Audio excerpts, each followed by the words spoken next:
Okay, hi everyone. So my talk today will be on the Ihara Zeta Function's determinant formula. So the main thing I want to do is prove it.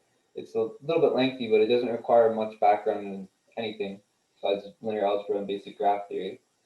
And then I want to talk about what the Ihara Zeta Function actually tells us in terms of graph properties. Like if you're given, let's say you just stumble across an Ihara Zeta Function, and you want to say, okay, what can I tell about the graph from this?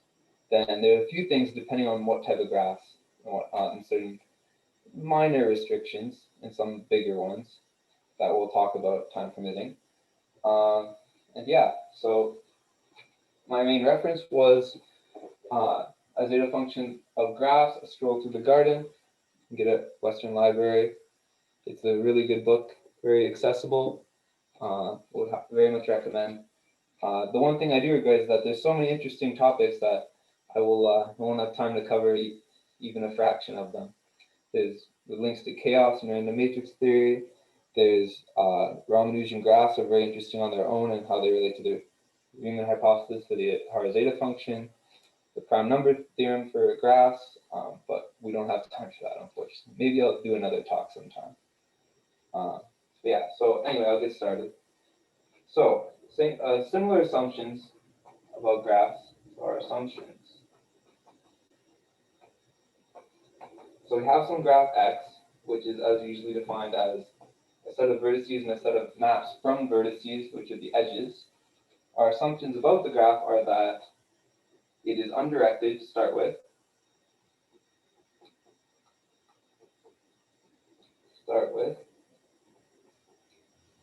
It's finite, although people do work with Ihara Zeta function on infinite graphs, and there's a lot you can say about them, but we're not going to deal with that. There's no one-valent vertices.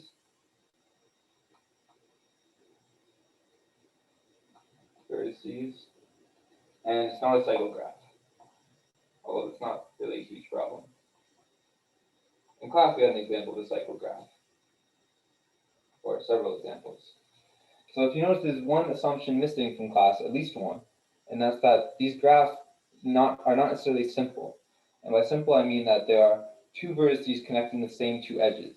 Here we can have that. There's no problem with that for us, for what we plan to do. There are some things where you need that assumption. Okay, so, and now we'll define the next couple minutes will just be a brief refresher. Let me just quickly do this. Sorry, a little more. Sorry, by no valent, you mean one valent vertices? Is that no? Oh, one valent, sorry. Yeah, thank you. Okay, that's good. Yeah, very good. One valent vertices. And we can't, well, you could have just a dot, but that's vertex, but that's kind of trivial. So we define the adjacency matrix.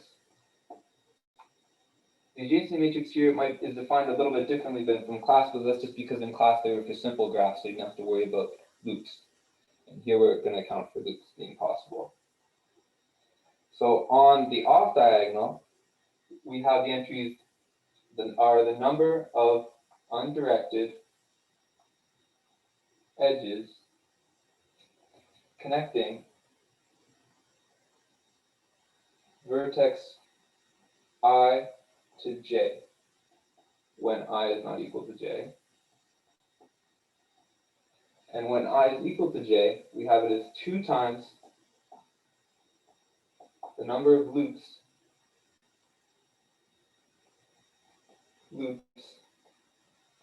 at vertex I when I is equal to j.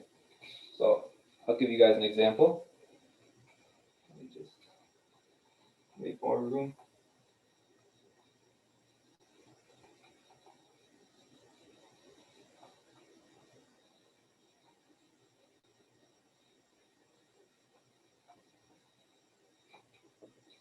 So as an example, consider the following graph.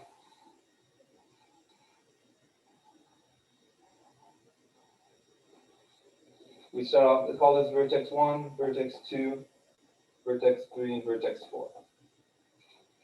So our adjacency matrix is going to be a 4 by 4 matrix. And we know right off the bat that there's no loops, right? no loops at any vertex. It would look like this if there was one there. So the diagonal element is 0. Or every element on the diagonal is 0, I should say. So now for the off diagonal, we know that vertex 1 is not to vertex 3 and 4, and not to vertex 2. So this is 0, this one's 1, this one's 1. Vertex 2 is mapped to vertex 3 and 4 as well, and it's not mapped to vertex 1. So this is 1, 1, 0. Similarly, V3 is mapped to V1 and V2, and V4 is mapped to V1 and V2. So we just get that as our adjacency matrix. Okay. So the next step, what we want to do is, once we're given an undirected graph like this, we want to give its edges a direction. And the reason we want to do that is it helps us keep track of edges later on, as we'll see. So, for example, I could just say this edge, call this E1, then E2, then E3, then E4. So that's the next step once you're given such a graph. You construct the adjacency matrix, and then you want to direct the edges. And really, there's 8 edges, because each edge has an inverse edge, some inverse map from vertices. And so that will become important later, just to note that. Okay, so then primes are defined as in class. So primes are defined as in class, where is the conjugacy classes of loops that don't have backtracks or tails and don't repeat themselves, right? So loops, conjugacy classes of loops with no repetition,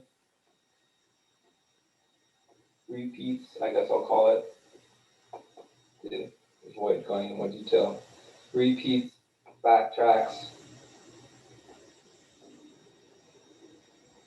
or tails. A tail is where, let's say I'm traveling along some path here, and I go 1, 2, say there, and I go back 1. That would, or I go, and if I do that somewhere in the middle, that's a backtrack. So we don't want those, right? Just like in class. So now that we have this notion of primes is recalled, we can define the zeta function. Sorry, Nathan. Can I ask a question real quick? Sorry, you cut off a second. For what action are we considering conjugacy classes? Like what conjugacy for what? Under of where we start the loop. So Okay. if I have a loop that's edge 1, edge 2, edge 3, back to edge 4, so E1, E2, E3, E4, this loop is the same as if I started at E2, E3, E4, E1. So under sort of the order of the loop, like we're not changing it where anything goes, but we're just changing where we start. Okay. So maybe I should have reviewed primes in more detail. Yeah. So now with this notion of primes, we can define the Ihara zeta function. The Ihara zeta function of a graph of x, some graph x, we denote it zeta u of x, where u is some complex variable, with a product for all primes, where this just denotes, these are primitive paths, these are considered before we take this equivalence, and this is just the equivalence class of those paths. 1 minus u to the power of the length of p, inverse, right? So this is how we defined it in class. And there's an immediate question of convergence, right? So I'll just mention that very briefly, why this guy has a radius of convergence, or at least give you a reference of where you can, if you don't believe that it has a radius of convergence, you can go there. So sorry, Nathan, just one question. Mm-hmm. You allow this prime p, I mean this p, to be to repeat itself, right? To go around. Do you allow that, or you don't? Like the primes can't.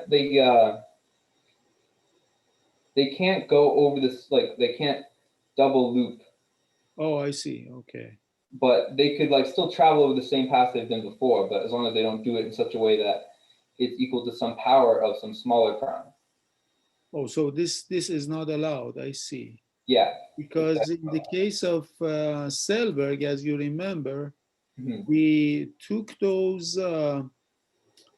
prime geodesics. So in each conjugacy class, we picked a one with really minimal rank, and then we allowed the powers of that geometrically correspond to your traversing same geodesic, but now twice and 3 times.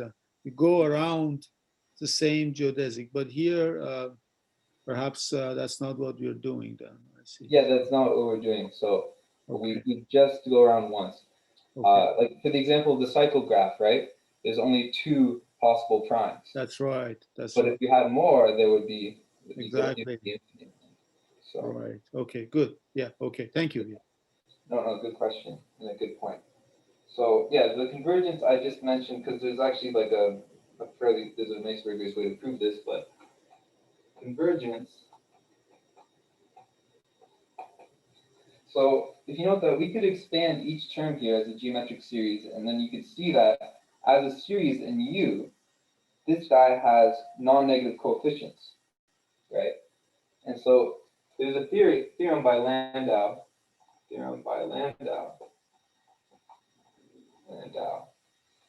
that says that the product and, oh, sorry, I hit my light. The product and the series both conserve, so product and series says product and series both converge absolutely in a circle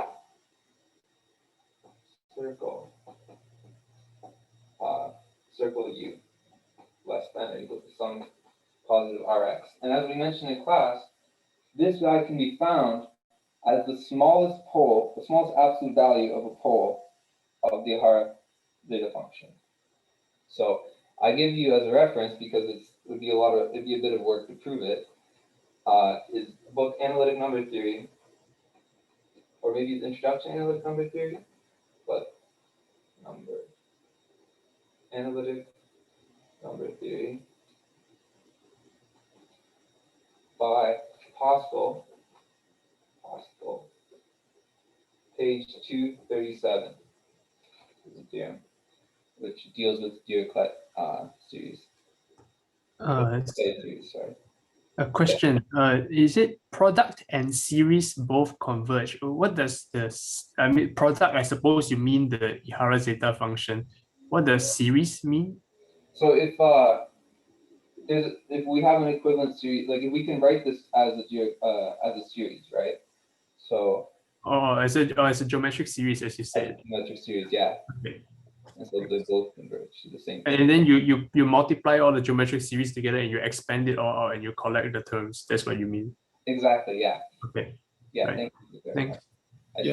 Yeah. I mean, alternatively, also there is a general theorem about these infinite products that are of the form 1 plus alpha i's.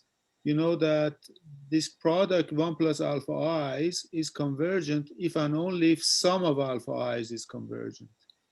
Oh, okay. So this is a very general, I mean, it's an easy theorem to prove. You can just prove it by some simple estimate. But this is a very nice theorem because it reduces convergence of infinite products to convergence of series of this residual term, which is this u to the power L of p and this sort of things. Yeah. I see. Okay. But that result of Apostol she mentions kind of surprises me because it says that series with positive terms, I'm not sure. I mean, these positive terms can be quite large. So I will check the Apostol book because I haven't done it yet, but it's good to check it. Yeah. It's for Dirichlet series. Yeah. Oh, yeah. For Dirichlet series. Right. So, yeah. Okay. Right. I think that helps it in some way. Because, yeah, obviously, if it's just positive, that's a pretty weak condition. Yeah. There might be something which is missing from her exposition, but okay, that's fine. It's not an important point. Yeah. Yeah. Okay. So then we have the determinant formula, which is what we're going to spend most of this time proving.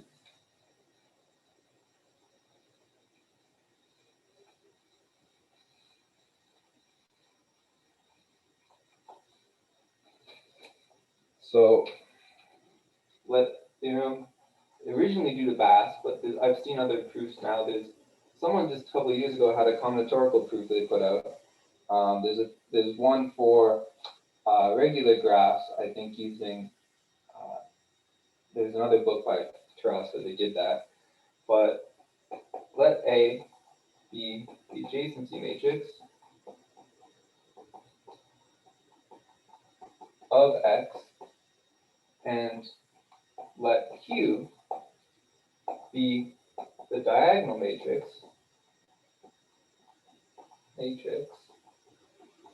where the I diagonal element plus 1 is the degree of the I vertex of X. Then our determinant formula, which is we talked about in class also, is 1 over the Ihara zeta function is equal to 1 minus u to the power of r minus 1, and r is the rank of the fundamental group, but I'll write that in a second, times the determinant of I minus a u plus q u squared. So where r is rank fundamental group, and we defined this and proved what it was in class. We proved that r minus 1 is equal to e, the number of edges minus the number of vertices. And this will come in handy for trying to recover certain information from the Ihara zeta function later on. But yeah. So our goal is to prove it, and we're going to prove it the original method of Bass, and using that method. But to do that, we have to introduce another type of zeta function called the edge zeta function, and we have to use an edge matrix. And this is a generalization of the Ihara zeta function. There's many generalizations in different directions, like they were all zeta functions. But let me get one's good. I can erase those. Start fresh.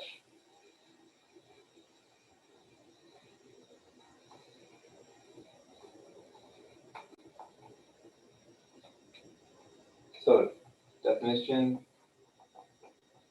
the edge matrix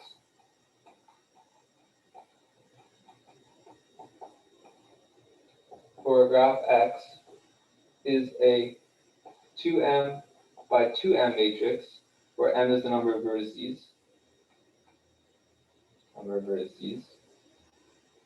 Matrix, where the ij entry is a complex variable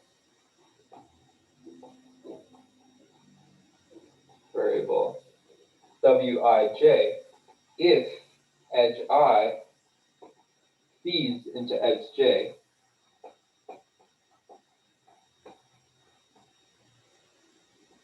and is not a tail. So j is not equal to I inverse. And otherwise, it's 0. And so I'll give you an example now, a very simple one, but it still ends up being a 6 by 6 matrix. So Sorry, what does I inverse mean? sorry, this should be E, J, E, I inverse. So Aren't the edges undirected? sorry? The edges are undirected, right? What does the inverse of an edge mean? No, they're directed now. We put a direction on these graphs. So you start with an undirected graph. And I was saying that once you have an undirected graph, you put an arbitrary direction on it, and that'll help us keep track of what edges go to where. Oh, okay. Sorry, I missed that. No, that's okay. It was a brief point. So yeah. So now, notice that it's 2m by 2m. not, so every vertex, and that's because every vertex has an, every edge, sorry, did I say, every edge, these are number of edges, not vertices, I apologize. Every edge has its inverse. So even though there's, let's for my example, consider this a triangle, even though we could label this E1, E2, E3, there's 3 more edges because I could go, this becomes E4, this becomes E5, this becomes E6. Or we could just call them E3 inverse, E1 inverse, E2 inverse, but it's just this a little nicer notation-wise later on. So if I were to construct the edge function here, or so the edge matrix here, be a 6 by 6 matrix, and I'll just construct the first few elements to get an idea. So I label it the same way I labeled it here. So, well, edge 1 feeds into edge 2. And it does, right? So we get W1, 2 here, and the rest of them are 0. Edge 2 feeds just into edge 3, so you get W1, 3, 0, and so forth. Are there any questions about that? Okay. So, another definition. So given a closed path,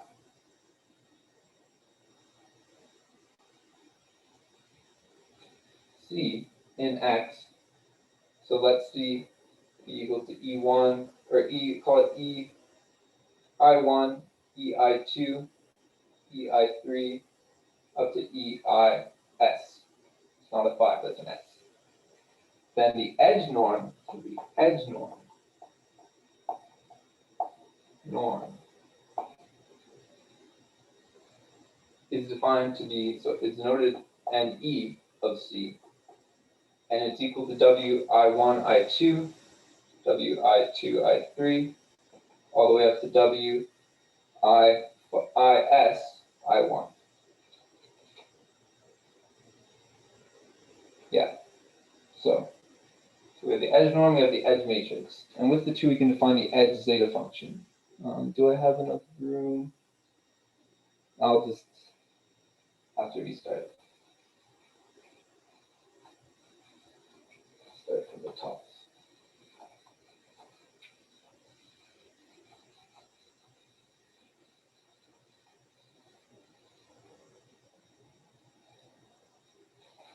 So the edge zeta function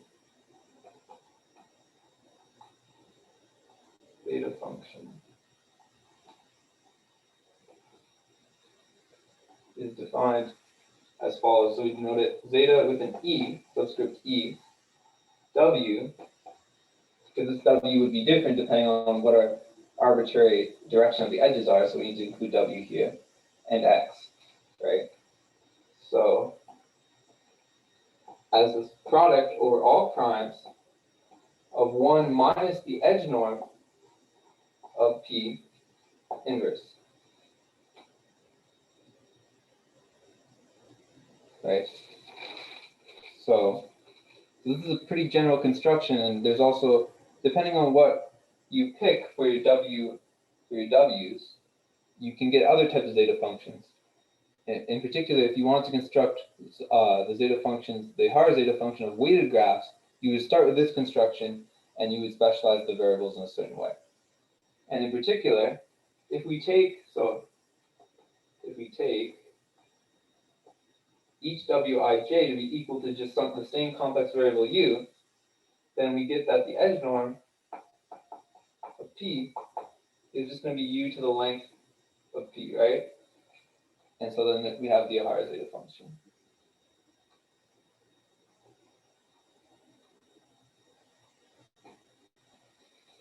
It would just specialize in that case. So this zeta function has its own determinate formula, and I will state it.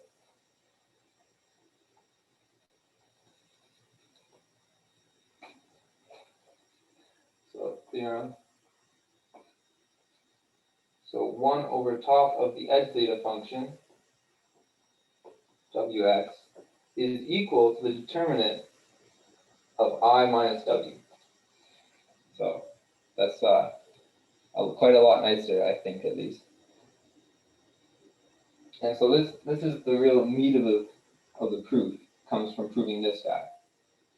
So there's a few steps. So the first step is we're going to take log of both sides here, and so then we go from a product of primes to a sum over primes.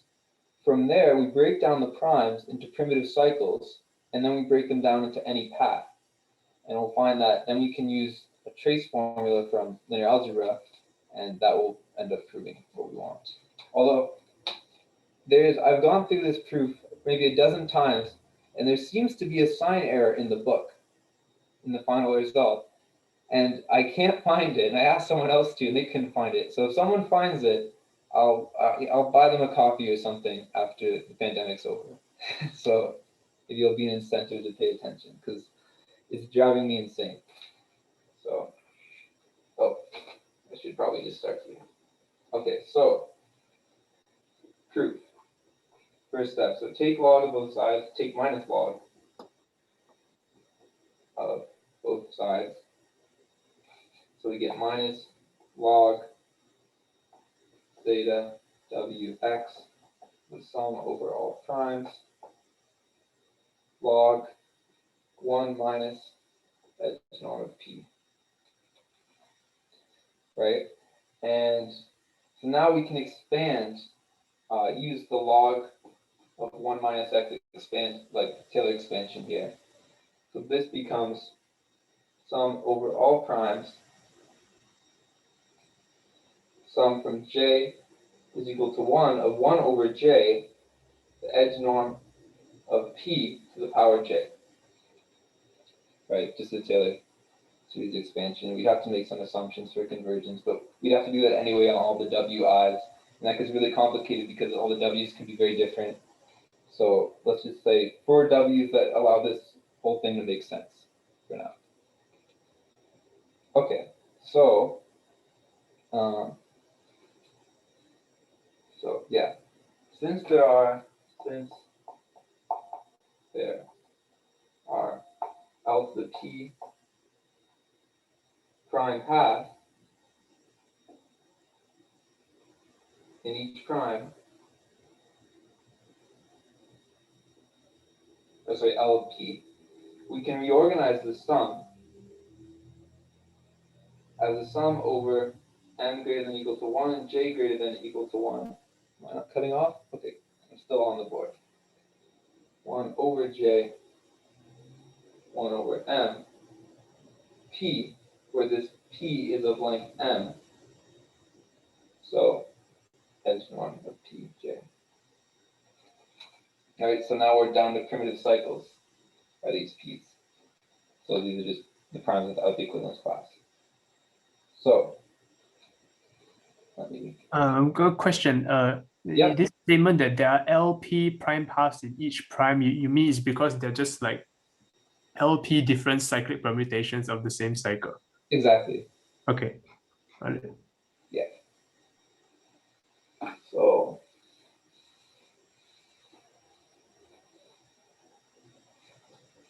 So okay, so now we can say one other thing. So any path, we can reduce it one more time for now, that is closed without backtracking or tails. Backtracking or tails can be written as a power of some prime path, right? So some path C can be written as a prime path to some power m, say. Right, this is pretty intuitive. So the length of any path with this description is just equal to m times the length of the path, or length of the prime, right? And in particular, in our sum here, j is the length of the prime, and m is the length of the prime, j is the length of m is the number of repeats, j is the length of the prime, So we can rewrite this sum down here. So put that as kind of an aside. As a sum over all paths with this description, 1 over the length of the path times the edge norm of that path. Right. Does that make sense? I forgot what edge norm was. Can you remind me Yeah. quickly, please? Thank you. Yeah, for sure. So let me just clear this up.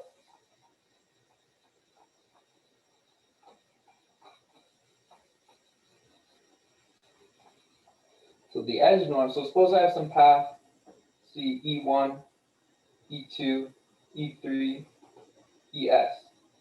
Then the edge norm of this path is just the entry W12 times the entry W23 all the way up to WS1.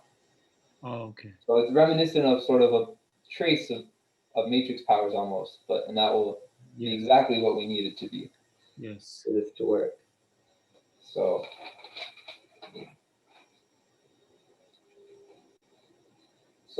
yeah, so now this is perfect timing. So now consider, let me clear this up so there's more space. So let's just forget about the sum for 1 second. Consider traces of powers of the edge function, or say the edge matrix. Excuse me. By basic linear algebra, we know that this is a sum over, say, I1, I2, Ik equal to 1 to the size of the matrix. W, big W, I1, I2, W, I2, I3, all the way up to W, Ik, I1, right? And so this is big W. This could be 0, or this could be the complex variable little w. So we have to determine when is this sum not 0, right? Well, when is each term not 0? So each term is not 0 if and only if the first, so Wi1, I2 is non-zero, right? So Wi1, I2 is not equal to 0. And based on the way we defined the edge matrix, this is only true if we have edge I1 leads into edge I2, and it's not a backtrack or tail. Or it's not a tail, right? That's the way we defined W to have non-zero entries. And in which case it would be equal to little w, I1, I2.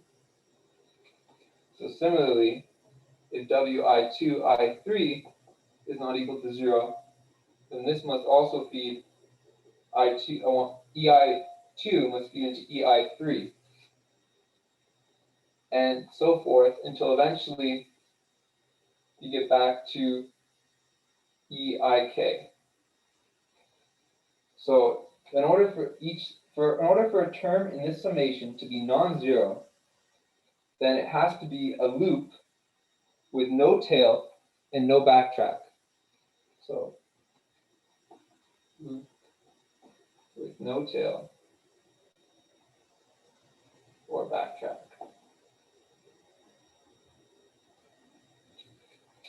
It gives you a non-zero term.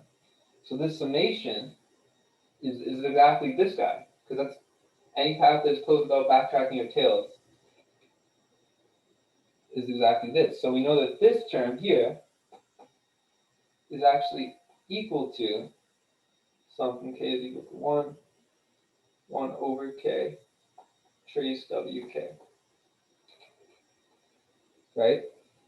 Are there any questions about that? Okay. Question. Yes. So this in the step before, so you doing this, you have this summation over C of 1 over L C something. So this the step right before that was summation m greater or equal to 1, j greater or equal to 1, 1 over j, 1 over m something. So where did the j go?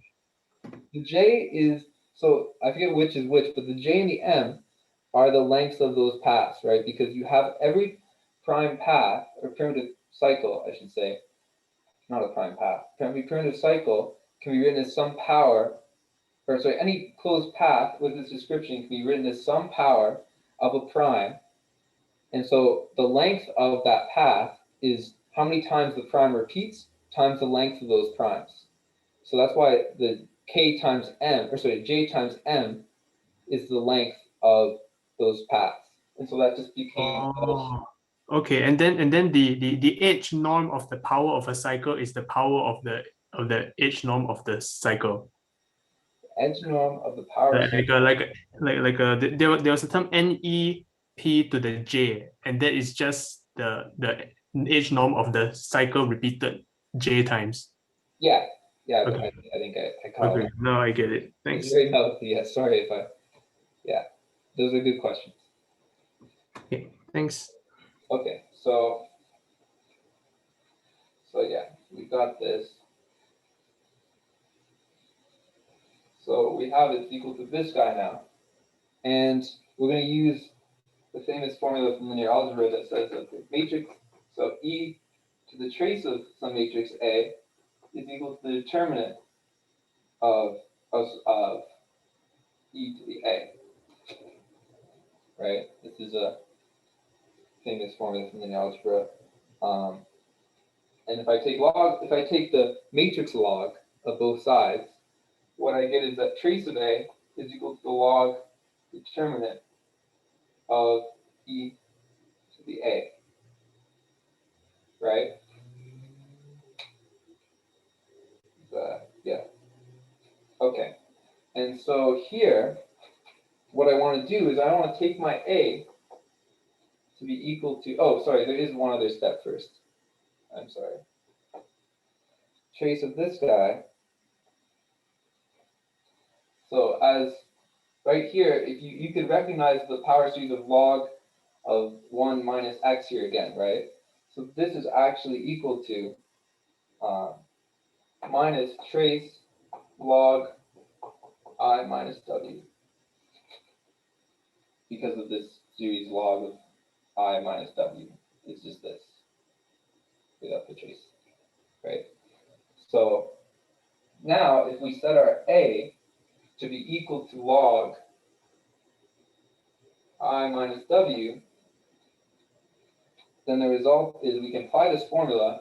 So we know that our sum up here that we keep going with, well, I'll just rewrite what it actually was initially equal to, and that's minus log Zeta function of, Zeta function is equal to, minus log determinant of I minus w. And this is equal to log determinant of I minus w inverse. Right? So here's where the sign error came out, and I've gone through this so many times, is that there should be one of these minuses shouldn't be there. Because now if I take the exponential of these guys, right, take exponential of this, I want to get theta of E wx is equal to determinant of I minus w inverse. But there's this extra minus sign. So I'm not sure what's going on with that, and I've looked at it for quite a while. But if anyone can see that, please let me know.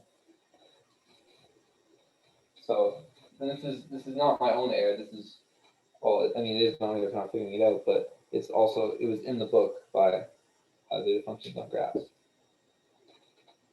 So, are there any questions about the proof? I know that was a lot. Okay. So, let me give you an example of how we can use it now.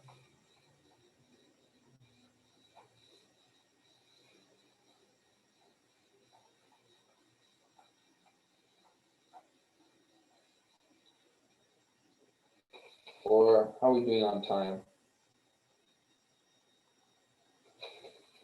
Okay, that took up more time than I expected, to be honest. Maybe I will skip this example for now because it's pretty straightforward. And what I'm going to do is talk about then go on with the rest of the proof. Yeah, if you can mention, I mean, if you can mention the example quickly, would be good. I think. Okay, yeah. So Examples are always good. Yeah. I'll do it quickly. So consider the following graph. So say this is E1. And notice I'm going to have the opposite direction be E2. This is E3. This is E4. So then you can say by the formula, which I'm not really convinced of because of that error, 1 over the edge zeta function is going to be equal to, I'll just write it out really quick. W11 minus 1, 0, 0, W14, 0, W22 minus 1, 0, 0, 0, W32 minus 1, W34, 0, 0, W43 minus 1. And so you could compute it pretty explicitly.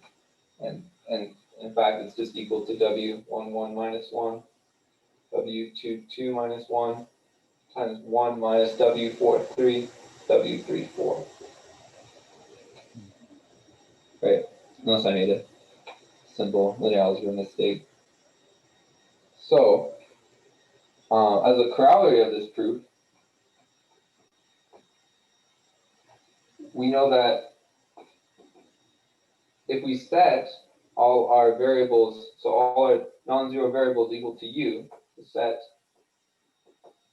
all the wij's equal to u, and then what we get is that edge zeta function of this guy, I guess I'll just leave it as w, is equal to the determinant, well, the Ihara zeta function, because we know it simplifies in that case, right? So is equal to I minus u times w1, where we just pulled out the u in front of the edge matrix. So it's the same edge matrix, except now there's ones in the entries where there were w's. Inverse. Okay. So the next part, the next part is just a very good guess by Bass. I'm not sure how he came up with this construction, but once you have this formula, wait, how much time do I have left? So yeah, I'm pretty close to being up. So what I'm going to do, because I think the last section is the most interesting. Well, you started like I think about 7-8 minutes late. So that is true, actually. Yeah, I forgot about that. Yeah, because I mean I was late. So okay, so yeah, I think I have time then. This should be okay. All right. So to prove the last part, using this corollary,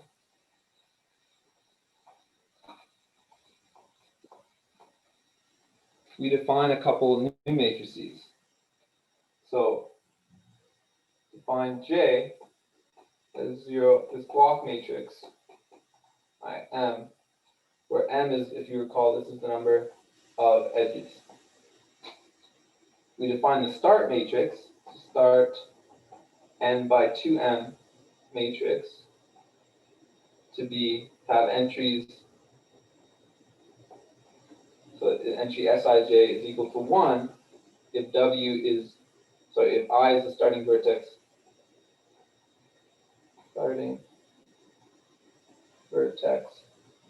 of edge E and 0 otherwise. This is the start matrix. We have the terminal matrix, which is n by 2m also, where Tij is equal to 1 if I is the terminal vertex of edge E and 0 otherwise. Okay, so basically we define these new matrices, and they have a lot of nice properties. And the following properties are like, I'll just list them real quickly. So I really want to get to the last part. I didn't count for so many questions. So Sj is equal to T, and Tj is equal to S, as well as the adjacency matrix is equal to S T transpose, and Q plus In, where Q is the matrix we had in the determinant formula, is equal to S transpose, or T transpose. And lastly, W1 plus J, which W1 was just when we set all the W's equal to U, is equal to T transpose S. So what Babbage did was he constructed a very smart matrix product here of block matrices. And he took the determinants of both sides, and the formula pops out. So I have no idea how he backwards engineered this or how he came about with it, but I'll show you the matrices, and there's a lot of algebra involved, so I will skip that. But he basically, so once he had these guys, he showed that using these properties, that the block matrix In T transpose I2M times In 1 minus U squared SU 0 I2M minus W1U is equal to In minus AU plus Q squared U squared 0 SU I2M plus JU In 0 T transpose minus S transpose U I2M.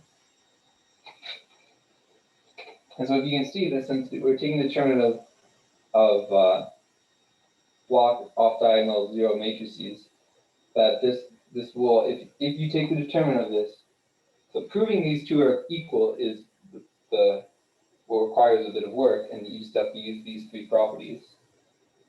But if you take the determinant of both sides, you will, and you simplify it, you will end up with the Ihara determinant formula. So I was going to show an example calculation, but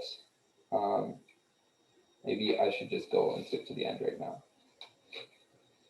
So yes, it's not really an enlightening proof, but it's kind of, I don't know, I marvel at how he was able to come up with this in the first place. Yeah. So are there any questions about that?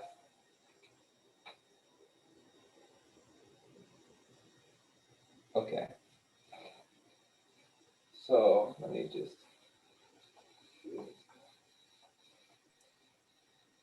I wonder if it has crazy idea. What if it has anything to do with simulating the heat equation? Because to me the Wij seem like the transition probabilities of a Markov chain. And the start and terminal matrices may be like initializing heat at the vertices, and then you propagate it, and then somehow the heat kernel of a graph emerges and gives you the zeta function. I don't know. I'm just spitballing. Now that's a cool idea, because there are people who do Markov chains on these types of graphs, and you can compute these sort of zeta functions involving them. There's a section in Taras's book, but I didn't get a chance to read it, unfortunately. So there may be, they may be onto something. I'm not sure. Maybe someone else will say too. Yeah, also because I think we saw in class that the adjacency matrix minus Q or something is something like the Laplacian, right? So the Laplacian is involved in this somehow. I can't remember how.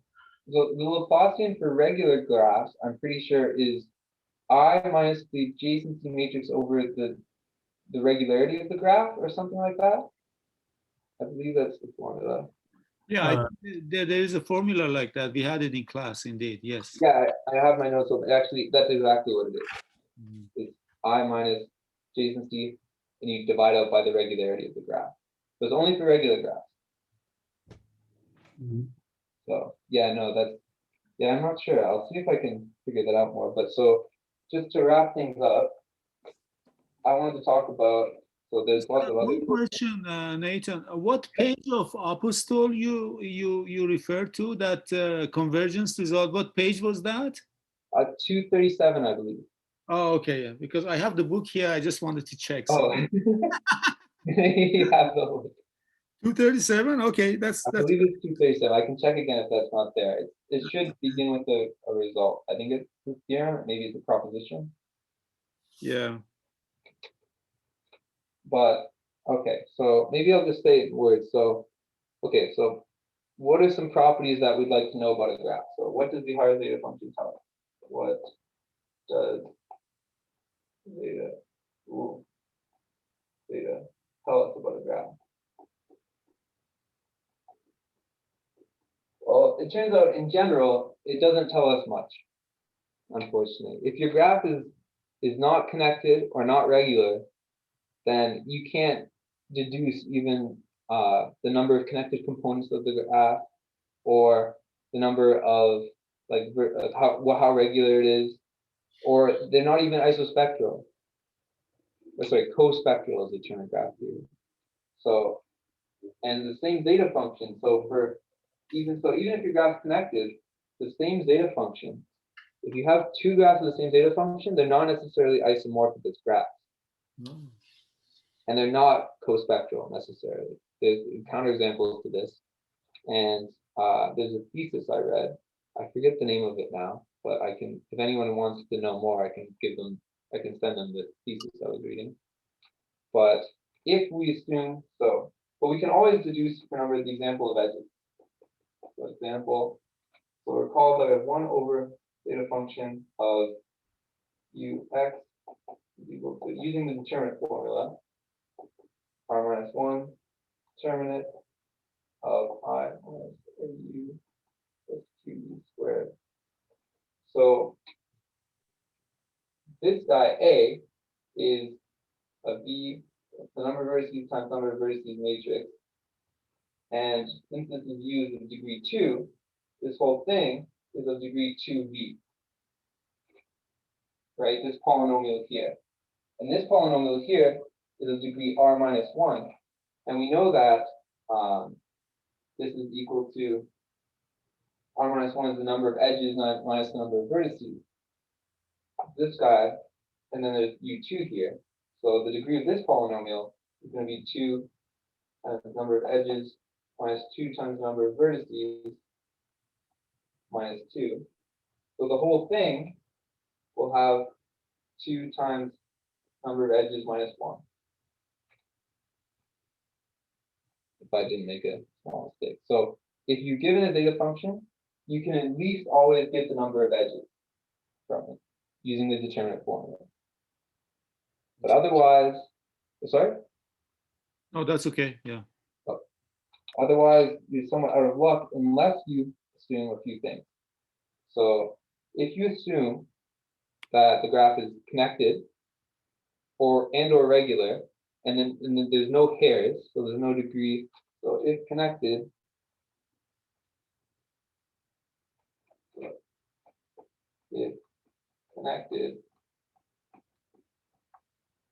and regular. Some of these you don't need both of them, but I'm just gonna say that so I don't have to distinguish which. And degree of all vertices is greater than or equal to 2, then we can recover, so we can get R, so recover rank. Recover R.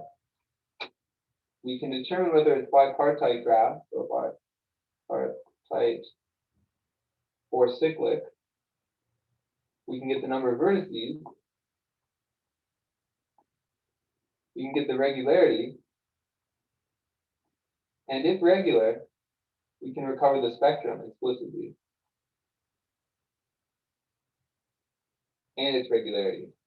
And lastly, just if we have the number of vertices greater than or equal to, I'll just leave it this. The same zeta function implies that they are co-spectral. This is the brief summary of the results that there's several articles on just called properties of the zeta function, of the Ihara zeta function, by different authors. If you just look up one of those, they'll usually discuss some of these results. So it seems that fundamentally regularity and connectedness are very important in spectral graph theory with the Ihara zeta function. So what was co-spectral? Does it mean isospectral? I think it's isospectral, yeah, but they call it co-spectral for some reason in graph theory. I see.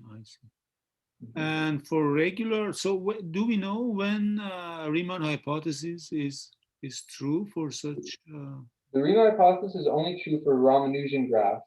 I see. Regular graphs where the number of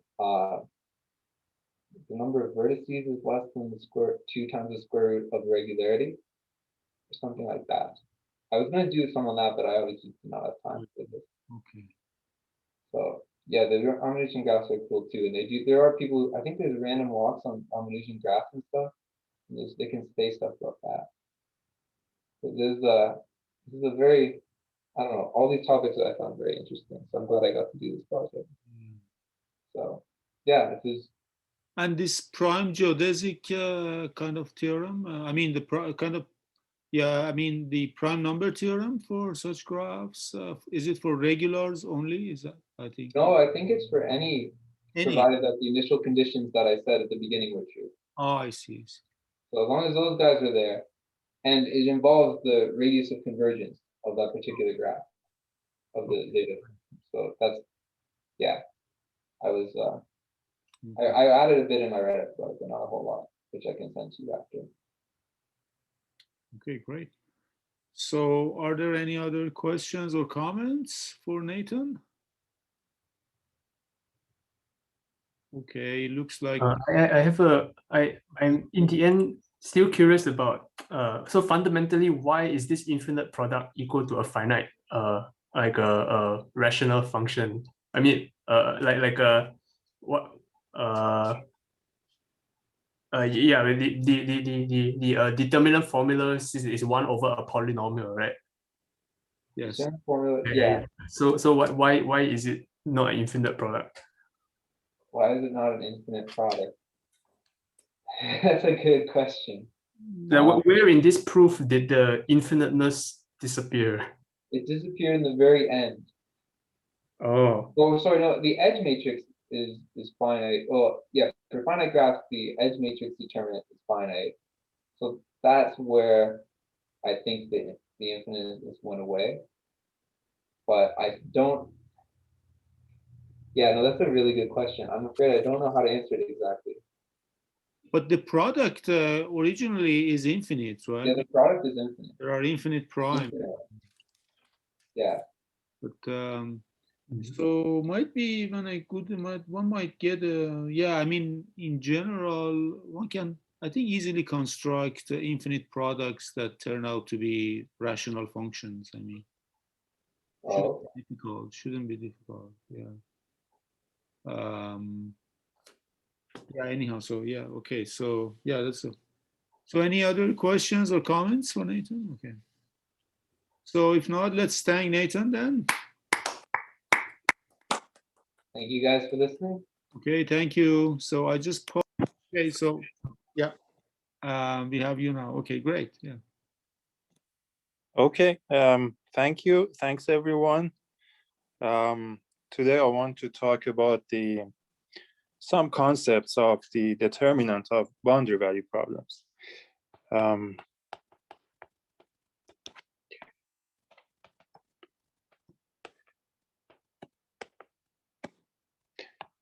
Okay, so of course the whole theory of the determinant of differential operators is a very broad theory that is also important in like path integral formulation of quantum mechanics. What I want to talk about is basically how to find or compute the ratio of determinants, or two or some determinants, because in some cases we can easily compute some determinants, while for another operator it's harder to compute its determinant. So it's good to know how to find the ratio of two determinants. So that helps us to compute determinants for like more complicated operators.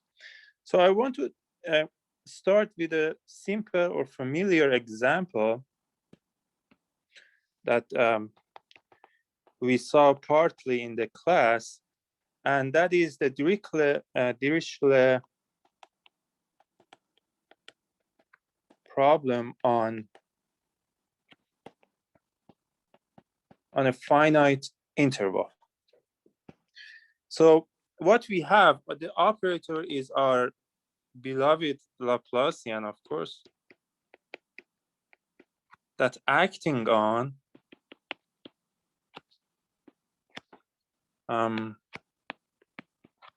functions, I mean differentiable functions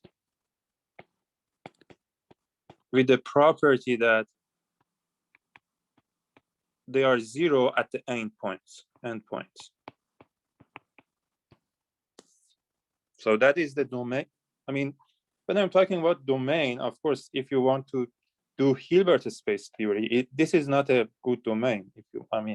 If you want to work with like self-adjoint operators, this is not a Hilbert space. But I don't need to go through this functional analysis aspects of this operator. So we can simply find as we did in class, we can simply find the spectrum of this guy, and we know that what are the eigenfunction exactly. Sorry. So the eigenfunctions are just the sine functions.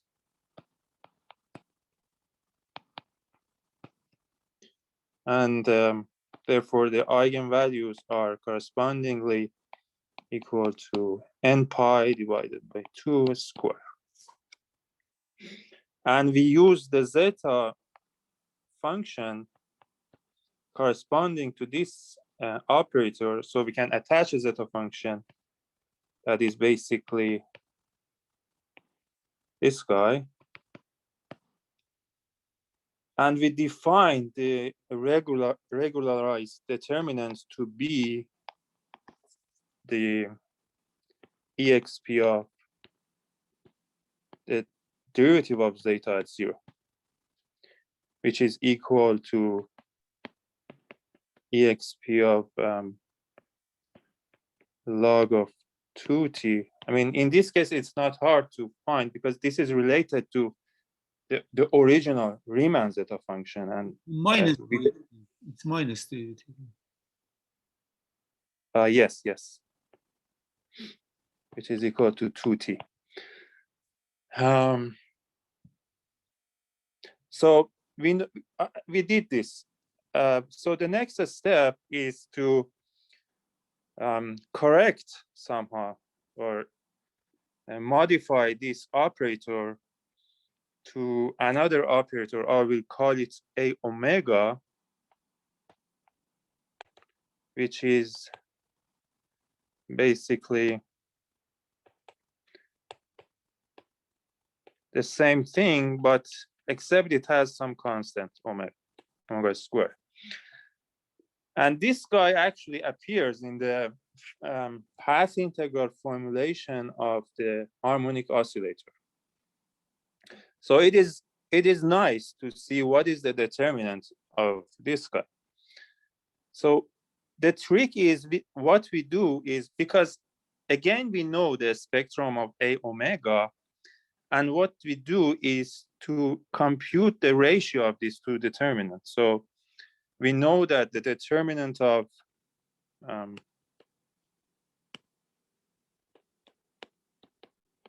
a omega divided by the determinant of a. And by the way, we know that of course the spectrum of a omega is just the same as this, but with a shift, which is lambda n minus omega squared actually.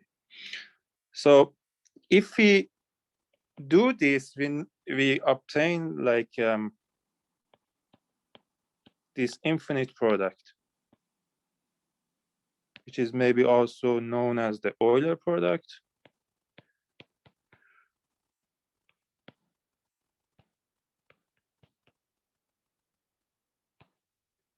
And we know that this guy is equal to sine of omega t divided by omega t.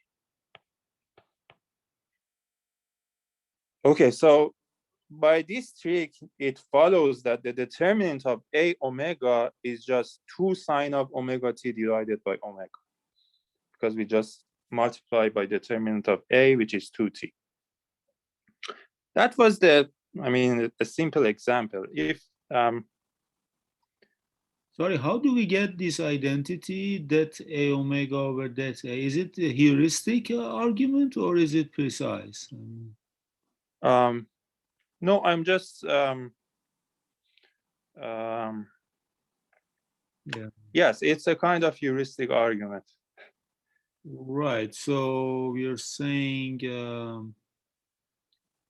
So what I'm doing is just I'm dividing these two lambda n's Products. because I know that the There's a shift. Okay. Yeah, I know that the lambda n of omega is just n pi squared Yeah. divided by t.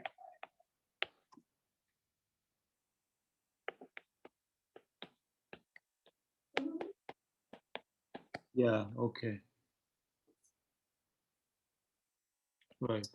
So it's really heuristic, I think. Yeah. Because we don't have infinite product definition of that determinant to start with.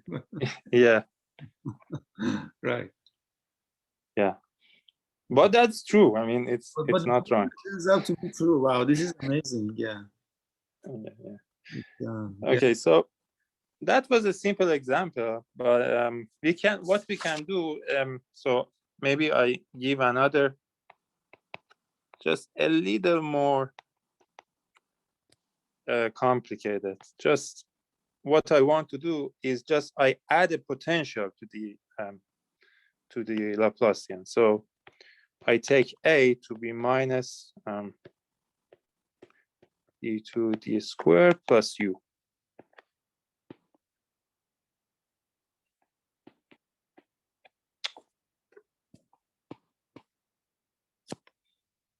And u is we assume that u is a differentiable function. So it is interesting. So what I want to do is to compute this determinant of a minus lambda I. Or maybe because I used the capital.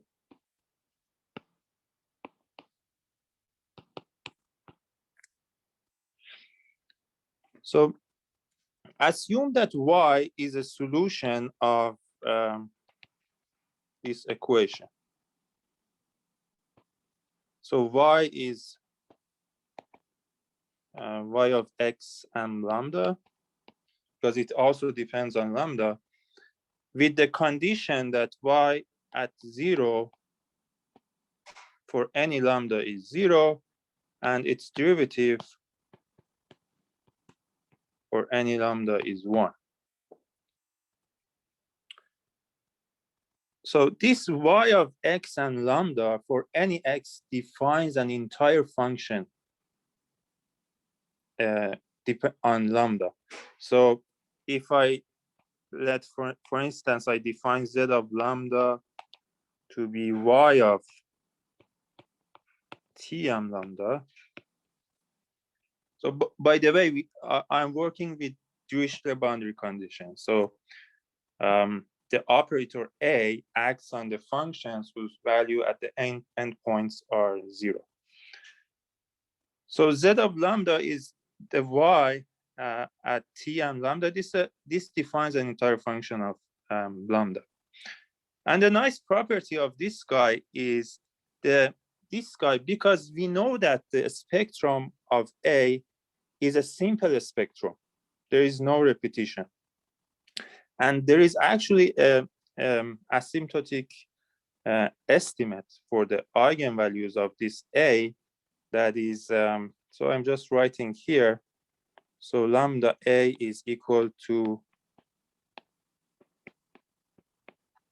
plus C plus O of n minus square. So, I mean, Babak, I mean, here one has to be careful because you see, when you write y equal to y of x and lambda, that Yes. function does not satisfy, I mean, that function does not satisfy the endpoint boundary condition necessarily. No, it doesn't. Because it's just you're using the fundamental theorem of ODEs. I mean, you have value at 0 and value of derivative. And for any lambda, you get a solution now. Yes, exactly. So we have a parameterized family of solutions depending on lambda. So those solutions do not vanish at the other end, at t. But now you just evaluate at t, you get a function. Exactly, they don't vanish, but if lambda is an eigenvalue of A, they do vanish. Because y at one point at the, I mean this guy, I mean z of lambda, not y. I mean z of lambda is y of t and lambda, because y at 0 vanishes for any lambda. So if lambda happens to be in the spectrum, then z of lambda n basically is 0. Yeah. So what I'm saying is that this guy has simple zeros at spec of A.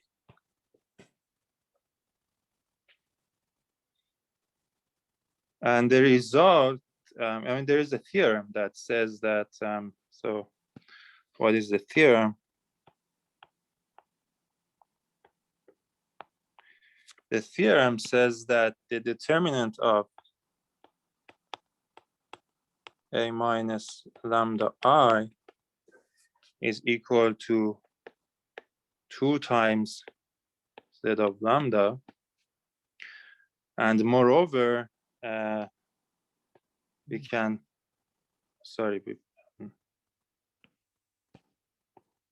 forgive me because I'm sometimes using capital D, but with that, I mean actually the functional determinant, the zeta function determinant. And there is another part of this theorem that says determinant of A minus lambda I divided by determinant of A is equal to the infinite sum.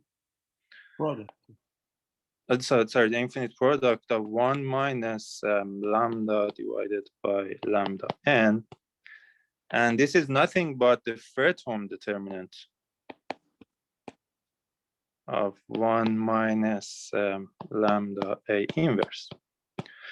Okay, because we know that A inverse is of trace class because of the asymptotic estimate of the eigenvalues. So this makes sense, Fredholm determinant. And I just recall that the Fredholm, I mean, the Fredholm determinant is like, it's just this. But in general, the Fredholm determinant of, so if you have a A, which is trace class, so the Fredholm determinant of 1 plus A, this is 1 plus sum of trace of wedge K of A.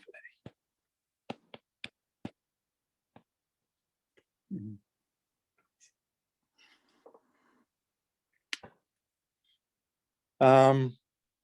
Okay, so, and I don't want to prove this theorem, but I just say some words about how to prove this kind of theorems. And actually the hint is, when you have a function like this, a family of operators like A minus lambda I, and we can define the zeta, the corresponding zeta of A minus lambda I,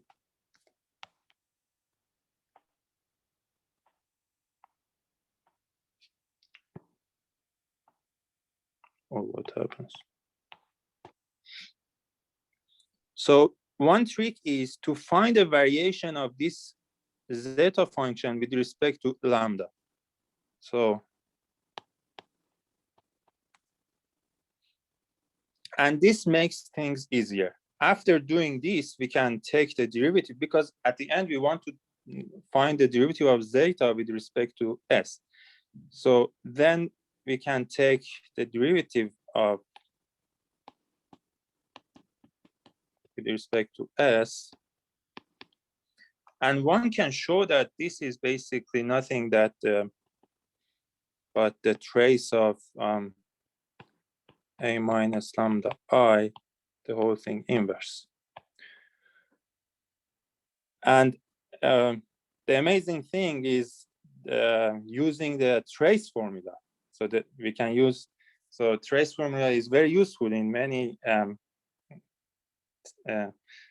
places. So we know that if we have the kernel of this guy, like if R is R of lambda xy is the kernel of this operator a minus lambda I, then this trace is just this the integral of R along the diagonal. So this is just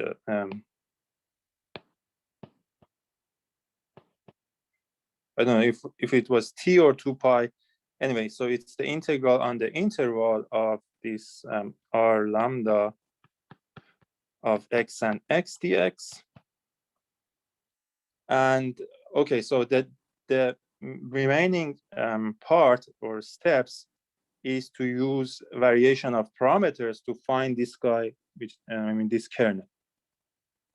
And that is the main part of the proof, to compute this R using like techniques from basic differential equations. Okay, so that was just a hint to how to prove this. And then I guess Robin Foreman set his goal to generalize these ideas to the highest extent. So next, I want to talk about Foreman's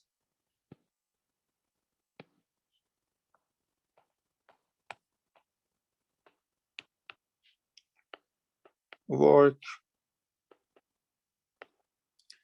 which goes back to 1987, I guess. So the paper, I mean, the main paper is the name of his paper is Functional Determinant and Geometry, and it's a very nice paper, and there are lots of things in that paper. But what Foreman does is to work with general elliptic operators that acts on sections of vector bundles. So you have some operator like A,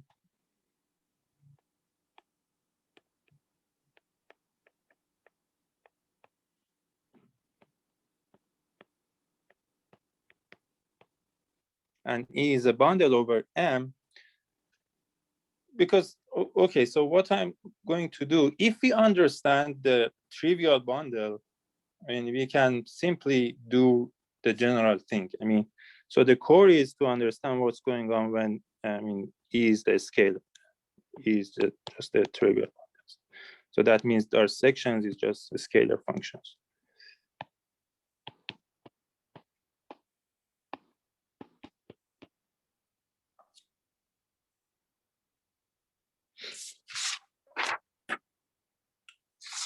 Oh, even rank 1 is okay to take rank 1 trivial bundles? You don't want rank n? I mean, yes, I mean, we can do rank n, but there is not, I don't think there's much difference. Oh, I see, okay. Except that, for instance, if you have a kernel, so the kernel is not a scalar function, it's just a matrix. Yeah. Or such things. There are such small differences, but in the analysis, I mean, I don't think that's a huge impact. Oh, yeah, okay. because everything is quite local, the computations. So the concept I want to, so we have an elliptic operator. So I'm assuming that you know what is the definition of an elliptic operator. But even if you don't know, it doesn't, I mean, it doesn't matter because I don't use the properties of elliptic operators. So, and my goal is just to say the results, some results, and go through some examples. Okay, so another concept that we need to know is so the thing is M has a boundary. So the boundary of M is not empty. And now we have the concept of boundary values. And this concept depends on the order of this differential operator. So if the order of L, I mean degree, in terms of degree of the differentiation is N, then the set of boundary values is the functions that define on the boundary whose values is on Cn. Again, I'm using the trivial bundle, but if you want to use the vector bundles, you have n copies of n, E, instead of Cn. And why Cn? So one might ask why we use Cn, because for a differential operator of order n, we need n boundary conditions. And these boundary conditions are basically the value of f along with the values of its derivative with respect to some vector field, which is transversal to the boundary.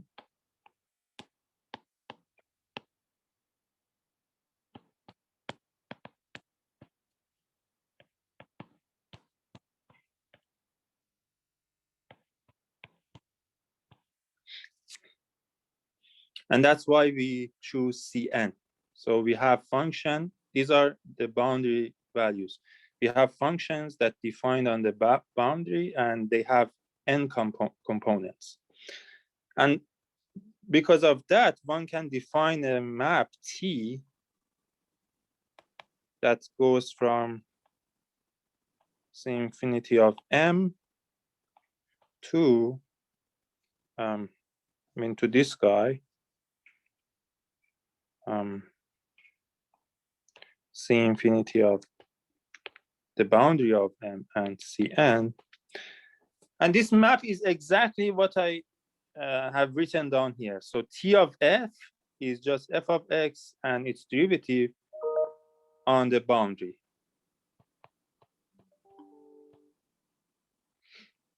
So T sends a function on the whole manifold to its values, to its the value of the f and its derivatives on the functions, on the boundary. So that's basically transversal vector field also part of the data? I guess so. Yeah, you have to. Yes. Okay, you have to fix it. Yeah. Okay. Yeah, exactly. Mm-hmm.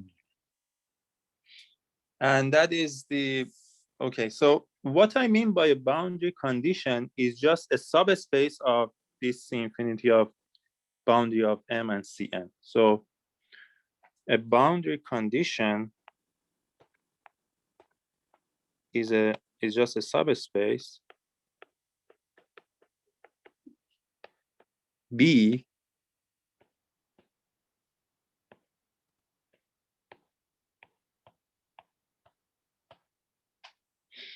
and when we say that we need some functions that satisfies this boundary condition, we actually mean that T of f belongs to B. But I mean, this B has to be the full space, right? Because otherwise, we are not specifying enough, as you said. I mean, I will give an example to just clarify what this B of. Yes, that's a good question. What type of B's? So we have like millions of this is an infinite dimensional space, and we can have millions of subspaces. But that's a good question. That what type of subspaces we usually work with? I mean, I can't answer this, I mean, in its generality, but we have different types of subspaces. For instance, we have like Dirichlet subspace, boundary condition or subspace. We have this Atiyah-Patudi-Singer boundary conditions and so on. Let me give you an example which maybe clarifies things, because this concept, I mean, at the first time is maybe a little bit vague. So just think of like a one-dimensional manifold, an interval.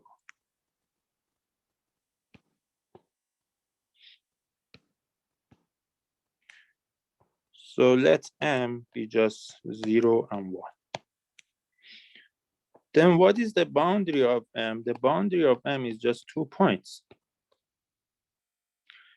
Okay, so if we have a differential operator of degree 2, then as I said, the set of boundary values is just the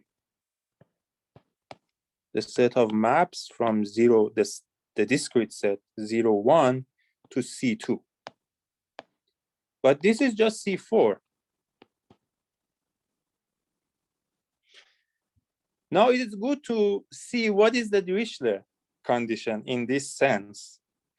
So the Dirichlet condition is basically the subspace of C4 that the first 2 components are 0. So I mean by Z, I mean Z1, Z2, Z3, Z4. So the points in which Z1 and Z2 are 0. And okay, and when I say that T of F is in B, because remember what was T of F? T of F here, because the boundary is just 2 points, T of F is just F of 0, F of 1, F prime of 0, and F prime of 1. This is a good example, maybe because so the transversal derivative is just a derivative, right? Because we don't have any other direction to take derivative. So we have values of F at the endpoints and its derivative. And what is the Dirichlet condition? The Dirichlet condition says that this first 2 components have to be 0. So that means F0 and F1 are 0. I mean, is there any question about this?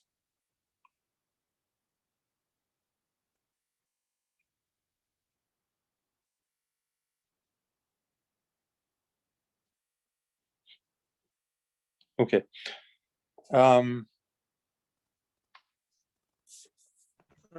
Sorry, one question. So suppose you have both condition on F and on the derivative, then it's not a subspace, right? It will just be a point or something like that. Mm-hmm. No, we assume that, I mean,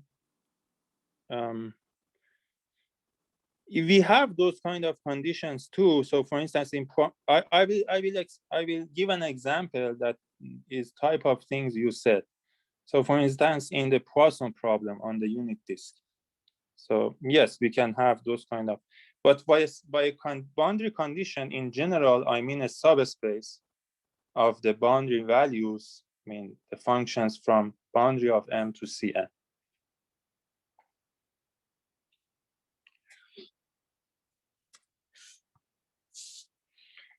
And by the way, if you have a boundary condition B,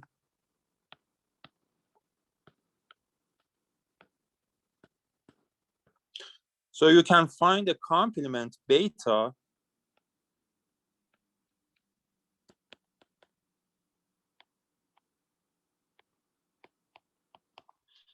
and saying that T of F is in B is equivalent if and only if T beta of F is 0. And by T beta of F, I mean the projection of T of F on the subspace beta. Because we sometimes use this notation. Okay, so we have in general, we have two types of problems. The type 1 is this one. So we have L of F is equal to G and T beta of F equal to 0. And the second type of problem is L of F equals to 0, T beta of F equal to H. And these are somehow dual to each other. For instance, if we can solve problem 2, we can also solve problem 1. The main tools to solve problem 1 is to use green functions for fundamental solutions. But sometimes it is hard. I mean, in general, maybe it's hard to find green functions. But specifically, it is hard to find the green functions that satisfies this boundary condition. And if we want to do that, we need to know how to solve the problem of type 2.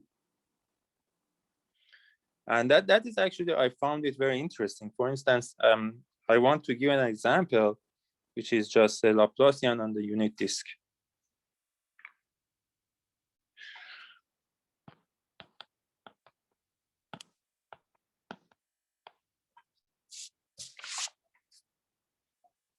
So we assume that M is the unit disk.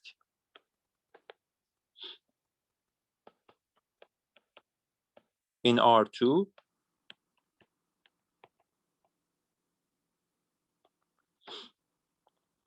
And of course, the boundary is just S1.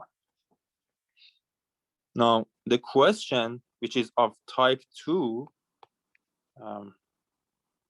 I guess is called the Poisson problem, but I'm not sure, because sometimes people call the type 1 Poisson problem. I don't know, but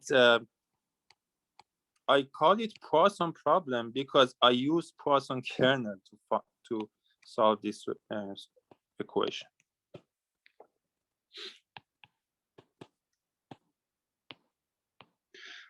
So we want to find the harmonic functions whose values on the boundary is given. I mean, that's a very classical problem. You can do it either with Fourier series or standard complex analysis. And just a hint that. Oh, sorry, Babak, what is the vector field V in this case? What is the vector field V in this case?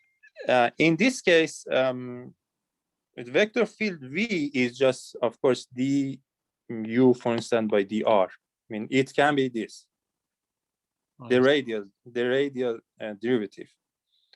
But we are not specifying derivative, right? We are No, function. but but zero order derivative. I see. So it's a zero order derivative. Okay, right. So maybe. But when we specify a subspace, we don't need to specify all components. Oh yeah, I see. So for instance, we can have a subspace given by the first two components equal to 0. Just that. And we don't care about the other components. Right, right. Like the Dirichlet problem. Yeah.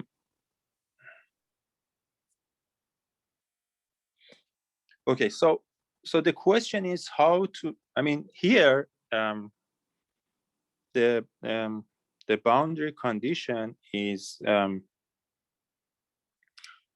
what? So the boundary condition, because we have a differential operator of degree 2, So let beta be, or let's say this, let B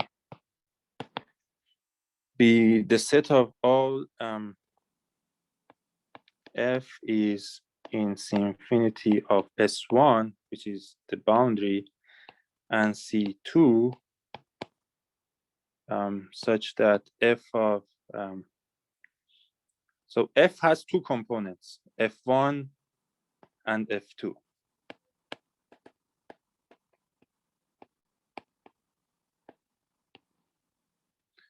Such that F1 is equal to 0.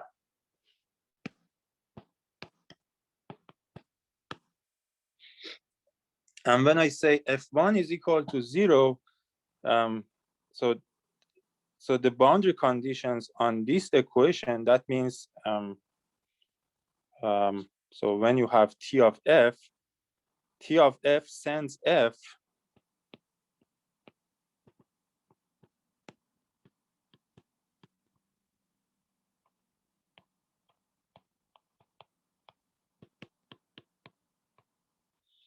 so T of F is in B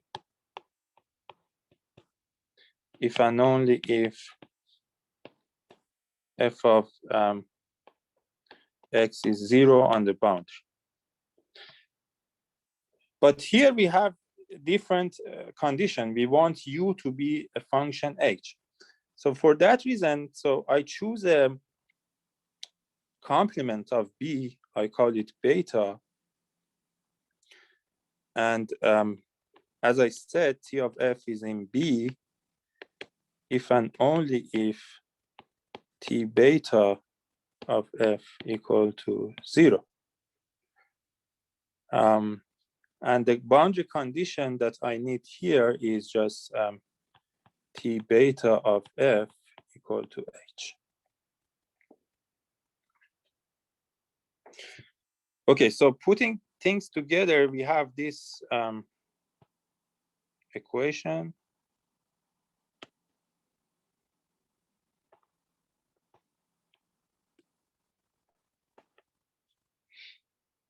So we can like,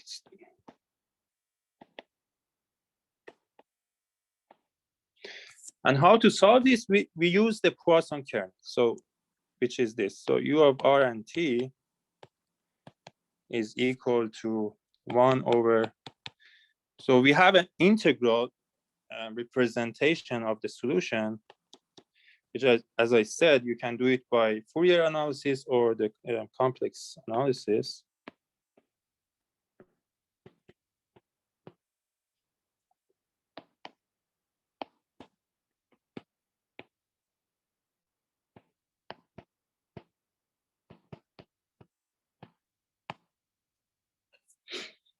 And this guy is the Poisson kernel.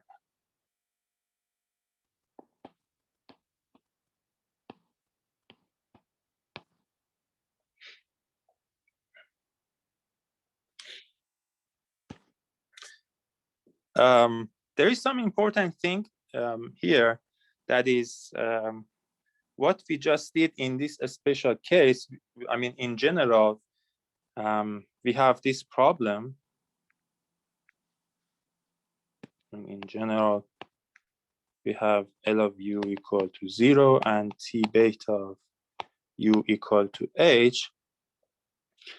And the solution, we are hoping that the solution to this problem is given by some operator P, which is an operator from beta. Beta is a subspace of that, the boundary values, to the whole functions on M with this property. So L of P of H is equal to 0. So basically, P is a function from the, like here, P is a function defined on this on the boundary, and if it takes H and it produces a solution. So that means L of P of H is equal to 0. And another condition is the T beta of P of H is equal to H.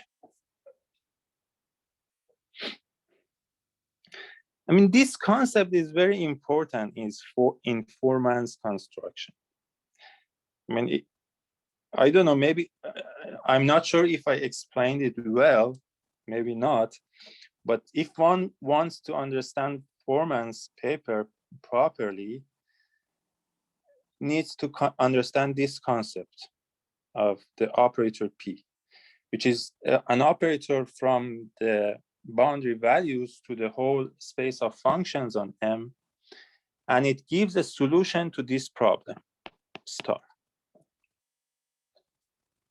I mean, just think of this Poisson problem on the unit disk. The operator P for the unit disk has a kernel, which we call it Poisson kernel.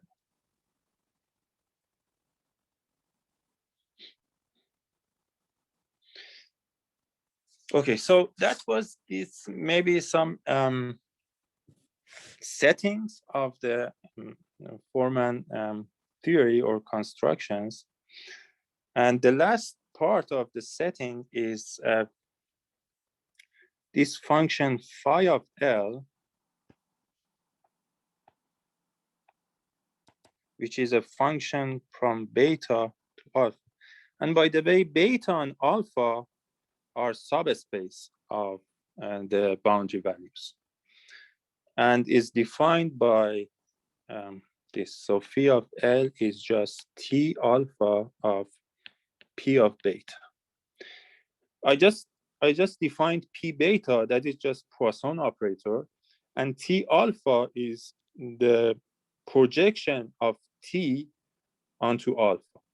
So remember that P beta maps the functions on beta to the whole functions on M, and T sends them back to the boundary values, and it projects it to alpha.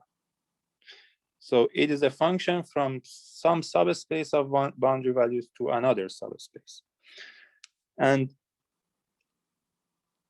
of course, the main thing that we use is, I mean, it is hard to find out in general that what is phi of L.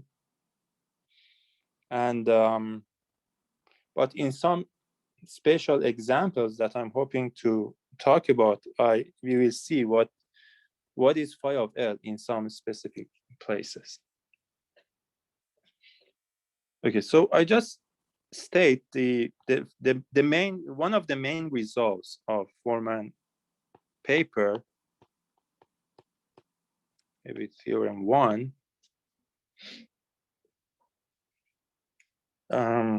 So you have a family of operators L of T with elliptic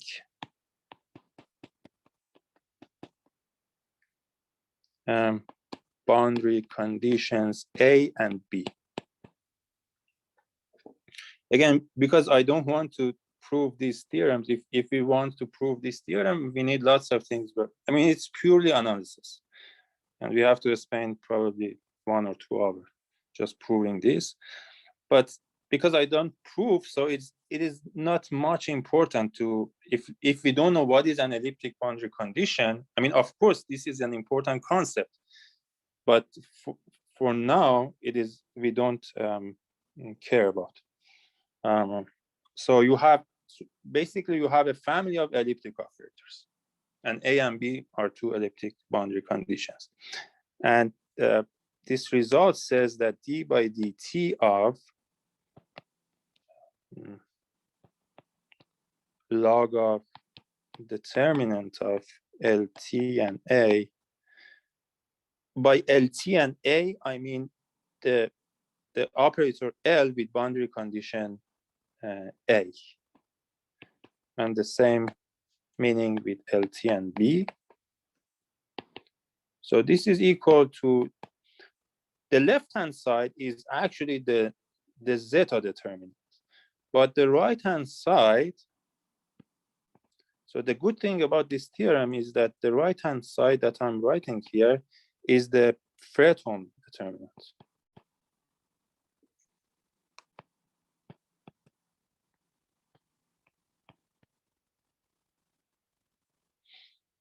So this guy phi, if we have some if we assume some conditions on this LT, I mean, this theorem is not true for any random elliptic operators, of course. We need some extra conditions that I said is just pure analysis that makes this phi a Fredholm operator. So given that, I mean, provided that, I mean, this right-hand side makes sense, then we have this result. I mean, the good thing, as I said about this result, is that the right-hand side is a Fredholm operator, and that is the derivative version. If you integrate this equation, so I just say corollary.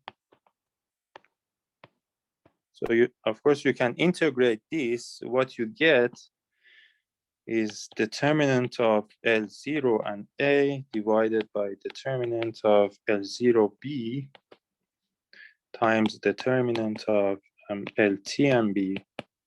So here, instead of LT, you can put L1, for instance, but I mean, it doesn't matter. Times divided by determinant of LT and A. This is equal to determinant of phi inverse of LT or phi of L0.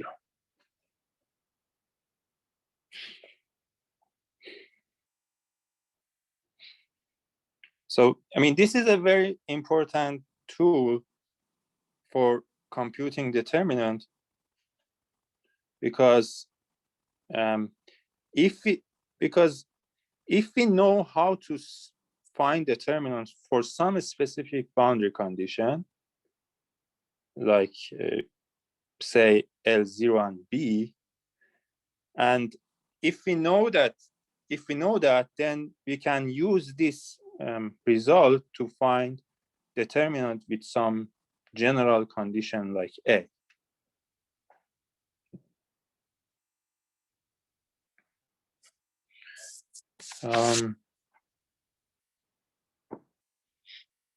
Okay, so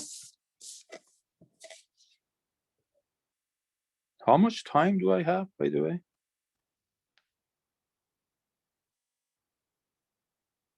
Yeah, you're almost, I mean, I don't know, 5 minutes is okay? Oh, 5 minutes. Oh, just, you need more? That's okay, you can take more. Yeah, there are lots of things that I want to. Oh, I see. No, I mean, no, you should, maybe we can maybe then have you talk another occasion in the seminar or something. Is that okay?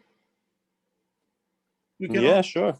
I mean, but I mean, right now, maybe just you can continue 5-10 minutes and then we will have you to talk in the seminar later on. I mean, Okay, sure. that's okay, yeah, I mean, but. Okay, so I just jumped to.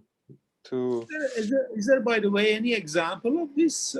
Can you give an example of this? Yeah, I wanted to give example like the Laplacian on the unit disk. Yeah, that would be great indeed. Yeah, I think. But that is a little bit long. I mean, that is. I don't know. So yeah, that example is very nice, but okay, I try. Okay. So what is the example? So you have Laplacian, this. So let.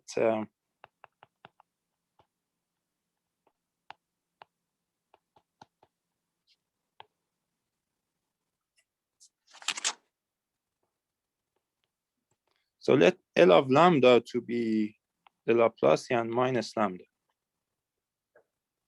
or lambda square.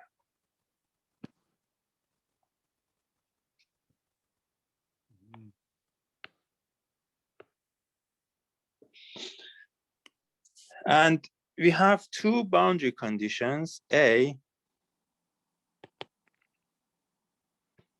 which is AF of x plus FR, I mean the derivative, the radial derivative.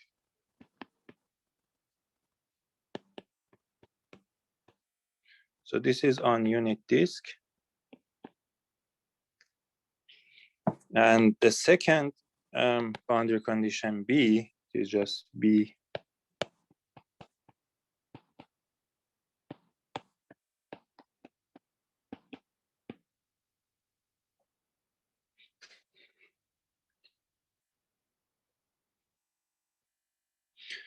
And we have these two boundary conditions. If I use alpha and beta for the complement of these two sets, so that means T alpha of F, this is just AF of X plus FR of X, and T beta of F, this is just BF of X plus FR of X. And remember that we say that TF satisfies A or B if and only if T beta of F or B, I mean T alpha or T beta of F, maybe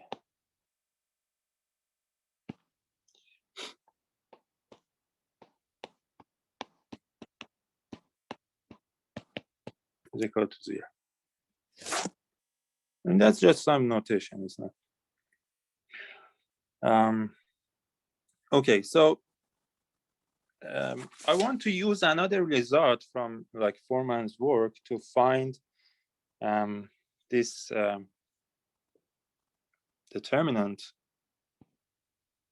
So the question is to find determinant of L of lambda and UA divided by determinant of L of lambda. I will tell you what is U here.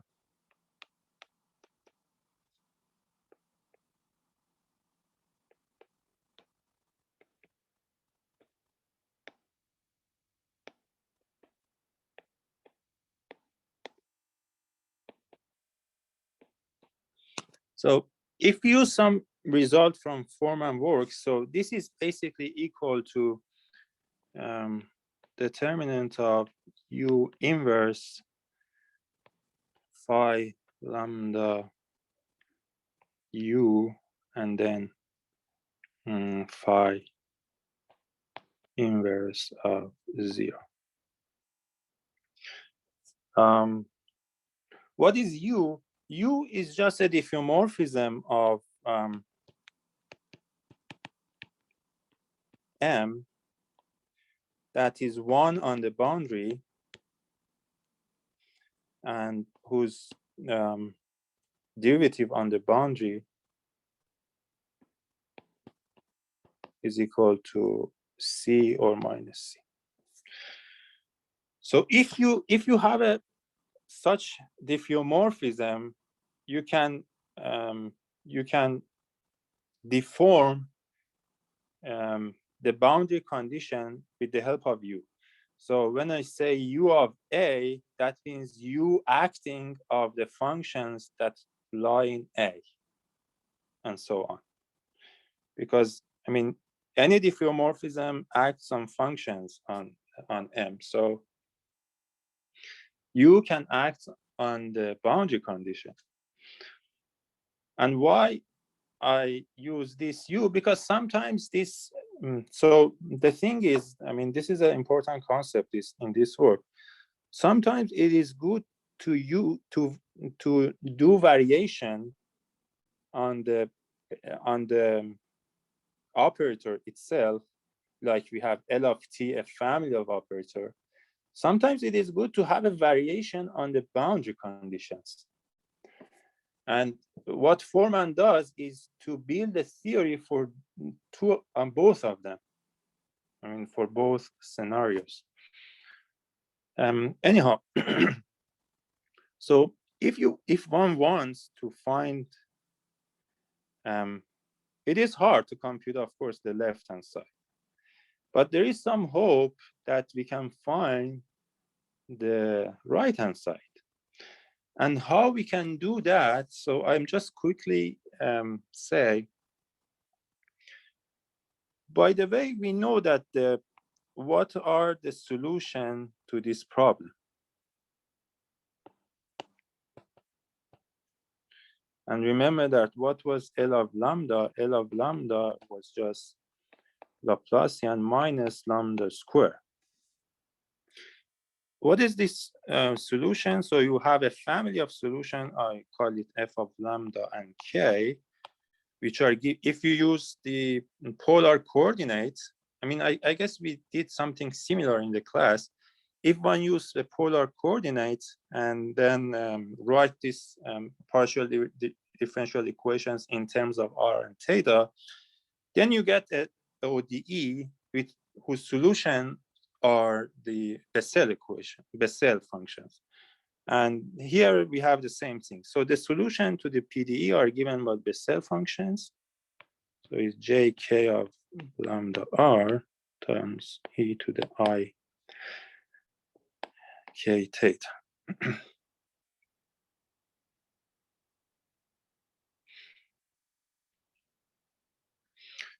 And because I don't have much time, I just say that we can actually compute the right-hand side, the determinant of this y, which is a Fredholm operator.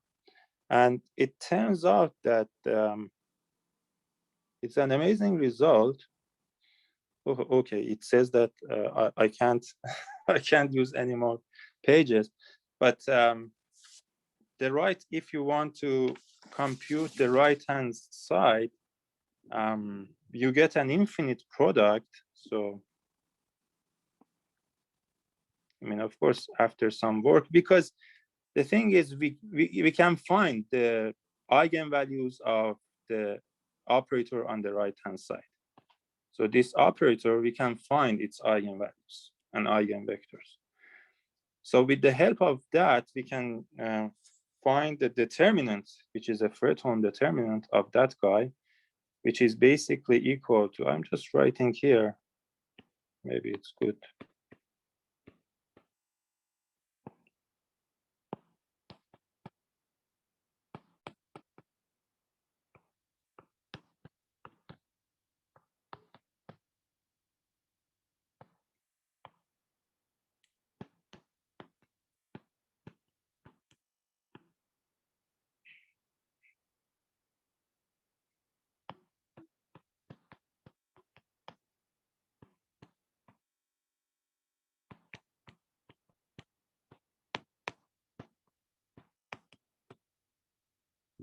And then you have to multiply this by this.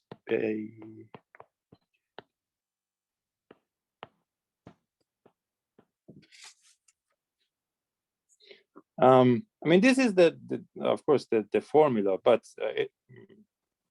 if I had time, I would tell you how to find the eigenvalues of this guy. And we can do that by using the solutions of the solution space of the operator L of lambda. And I mean, this guy on the right-hand side is not so hard, to work with. So it turns out that these are the eigenvalues, and this product is finite, actually. So, so in this case, sorry, so which eigenvalues? I mean, Laplacian minus lambda squared. No. The eigenvalues of this guy on the here. Oh, I see. Okay, I see. This guy. Yeah, yeah, I see. I mean, what we want, what we do is to compute the right hand side, the determinant of the, I mean, this operator, and we can find actually the eigenvalues of this operator, and it turns out that the determinant is just the Fredholm. I mean, that means the product is finite. Yes. Mhm. I mean, that is one of the main results. Of course, I didn't compute the eigenvalues. I just told that, but one can compute the eigenvalues of this, and that's very important. There are many. I mean, there are a few examples, say, in the Foreman's book that are very interesting. I mean, it's worth it to at least mention some of them if we had time later. And one of the amazing examples is to estimate the heat kernel using the Hessian of the energy function, because that's one of the tools that one can estimate the heat kernel for a manifold using the Hessian of the energy for the geodesics. How does it go? Oh, yeah, okay, so can you maybe briefly explain that? How does it go? I mean, yeah. So what I have to do is just stop it now. Because I reached the maximum number of pages, so in this, so I okay. yeah. Well, We can do later, that's okay. Yeah, so so that thing is, so let's say that you have this heat kernel. I just briefly say that you have K of T and X and Y. Yes.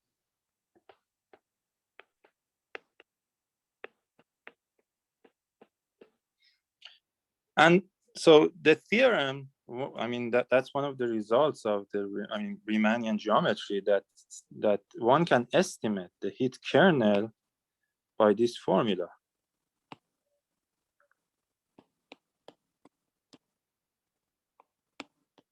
Mm-hmm.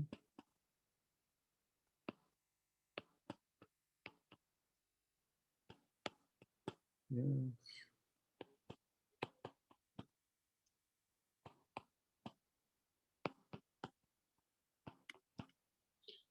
And what is d lambda? D lambda is just the derivative of exponential map. Oh. D lambda.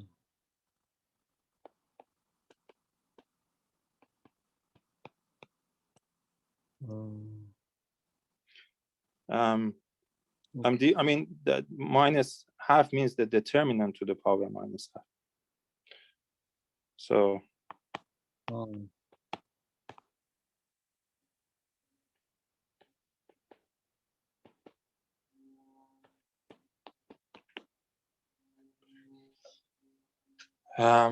what is gamma here? Gamma. Oh, okay. So, and yeah, that's important. Gamma runs over the geodesics that connects X to Y. Oh, okay, right.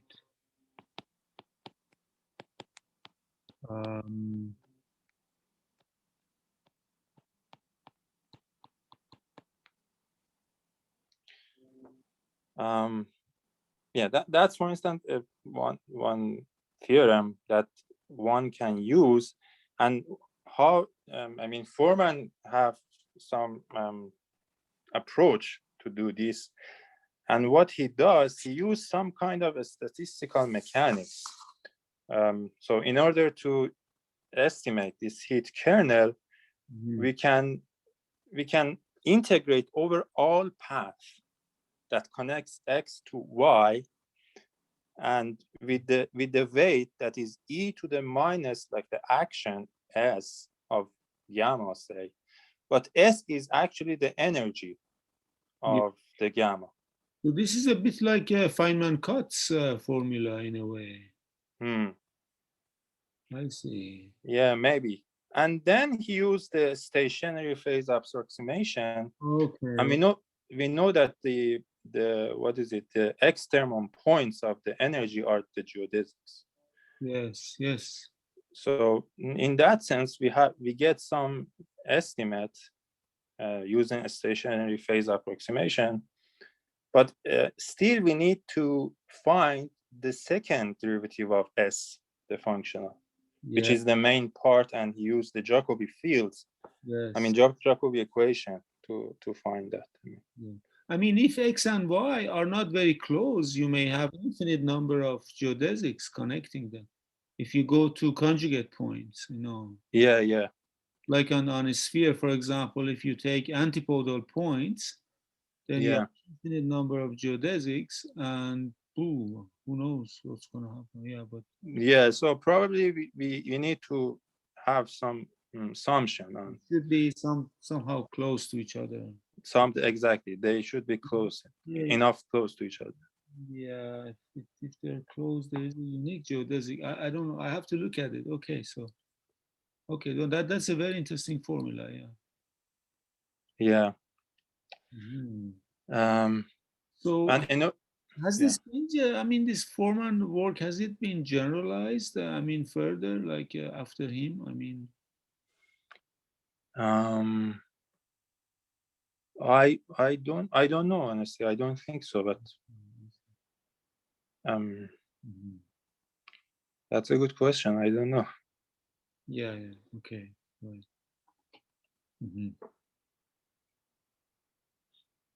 Sorry, I ran over time, so.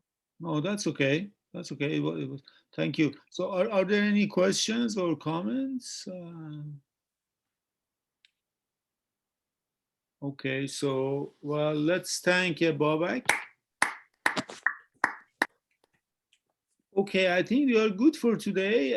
Thank you all. So, and then Babak will be in touch about this. So let's stop the